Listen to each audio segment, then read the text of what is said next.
My parents banned me from dating after my sister's abusive ex, but they don't know I'm getting married tomorrow.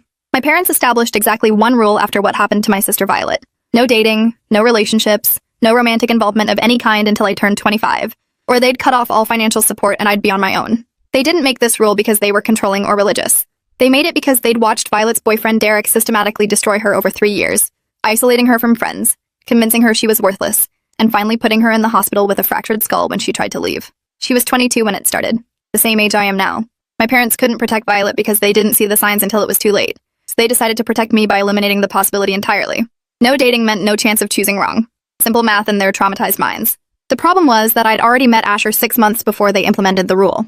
We were lab partners in organic chemistry, and he had this way of explaining complex molecules like he was telling stories about tiny characters going on adventures.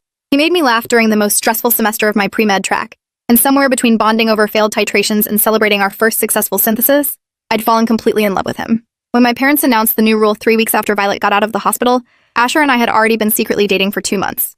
I went home that night and cried in his apartment, convinced we'd have to break up because I couldn't survive without my parents' help paying for medical school.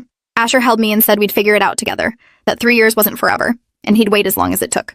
We became experts at hiding in plain sight. Asher was my study partner, my tutoring buddy, the friend who happened to live near campus, so I could stay late at the library without my parents worrying. We studied at coffee shops where we sat across from each other with textbooks open, holding hands under the table where nobody could see. We celebrated anniversaries in his apartment with takeout and quiet music, always careful that I left early enough to maintain my story. My roommate Priya knew the truth and covered for me constantly, texting my parents updates about our girls' nights when I was actually curled up on Asher's couch watching medical dramas and critiquing their terrible depictions of hospital procedures. For 2 years, we lived in this careful balance of secret relationship and public friendship. And somehow it worked because my parents were so focused on Violet's recovery that they didn't look too closely at my life. Violet knew, though. She figured it out about 8 months in when she came to visit me at school and saw the way Asher and I looked at each other in the campus center. She pulled me aside later and asked point blank if we were together, and I couldn't lie to her. I expected her to be angry or to tell our parents, but instead she hugged me and said she was glad I'd found someone who made me smile like that. She made me promise to be careful and to actually listen if anyone told me they saw red flags, because she hadn't listened and it nearly killed her. I promised, and she became our secret keeper, the only family member who knew the truth. She'd cover for me when I needed alibis and would text warnings if our parents were asking too many questions about my social life. She said watching Asher and me gave her hope that healthy love actually existed, that not every relationship ended in broken bones and restraining orders. Everything changed 6 months ago when Asher proposed.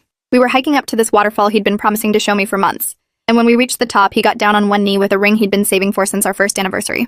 He said he knew we couldn't tell anyone and couldn't actually get married until my parents' arbitrary timeline expired, but he wanted me to know he was committed to waiting however long it took. I said yes while crying so hard I could barely see the ring, this simple silver band with a tiny sapphire that he'd chosen because he knew I'd need something I could hide. I wore it on a chain under my shirt where my parents would never see it, and we started calling each other fiancé in private.